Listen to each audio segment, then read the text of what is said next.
This is Team of Tomorrow podcast number 2. I am Willie, and this week's topic, we're talking about the LEGO challenge to start with, and specifically we want to talk about the group dynamic versus working individually.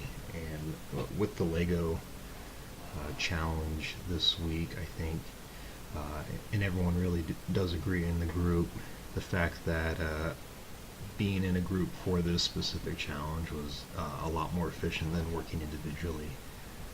Really just based off of the limited amount of time and resources and the small amount of Lego we had to choose from to build. What we had this week to build was the NASA, which we interpreted as the Kennedy Space Center in Florida.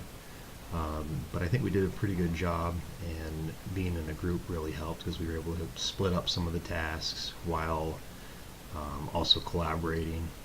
And the collaborating was good because we were able to bounce around ideas, especially if it was an idea that didn't quite work. Someone was able to veto that, and instead of being halfway through that idea and building it, we could get that kind of fixed right from the get-go and not waste any time in that. So that was really helpful, and I think that's helpful in any sort of group setting. But besides that, the group did pretty well, and I'm pretty pleased with how the group did with that challenge. I think it turned out really well. And in the sense as far as the group roles, it showed in the LEGO challenge as well. Shayla's definitely our leader, and figuring out how to go about it and asking the right questions to the right people. Alex is definitely a real team player and helping out and figuring out if he has a specific task, he has no issues getting through it and adding towards the group and helping out. Camden needs a little more direction sometimes, which is all right. If you give him the right direction and the task at hand, he can get that done and get that figured out as well. And then I feel pretty confident that I'm able to figure out the tasks, and I've probably been helping Shayla and helping direct everyone too when it comes to maybe a more technical challenge especially. And that goes the same with the Kickstarter video and the product that we're building as well.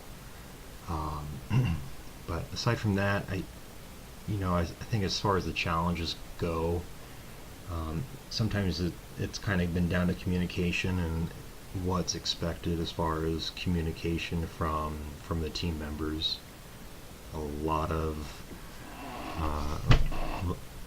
I'd say everyone has been pretty good about communicating with each other, and we really haven't had many issues with that, but it just kind of comes down to making sure we stay communicating, because if we don't, then a lot of other problems are going to arise, especially in a group setting where if you don't have communication, you're pretty much out of luck for trying to get anything done, unless one person decides just to do all the work for everyone else, and obviously that's not going to work. So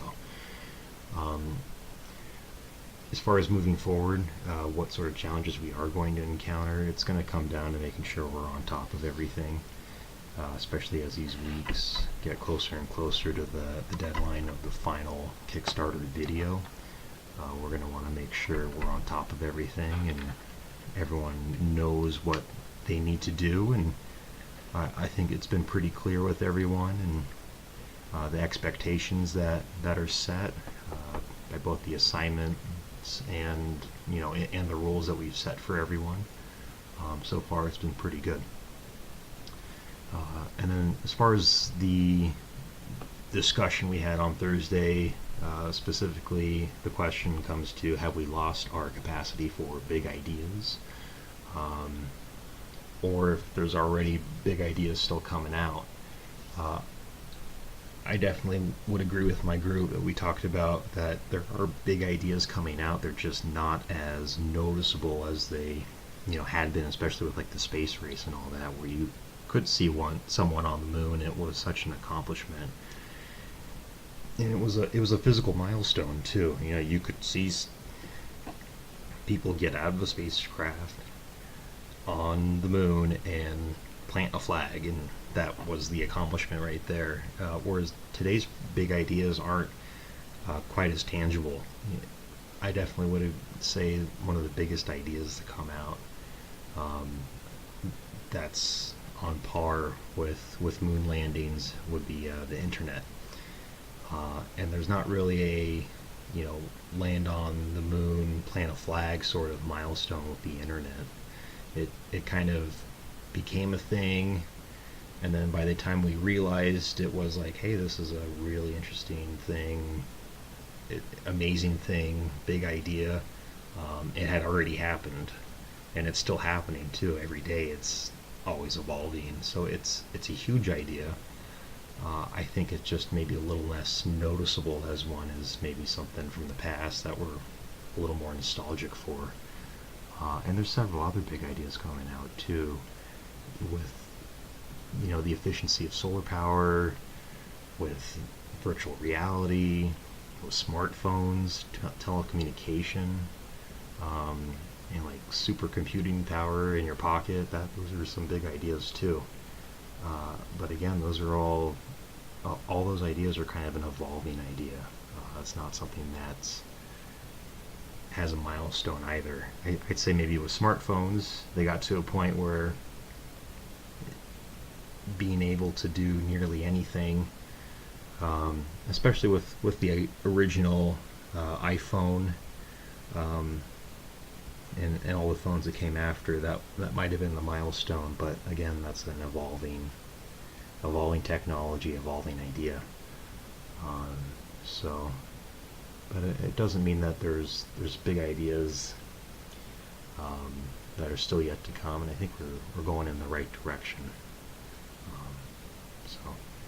So that concludes the podcast.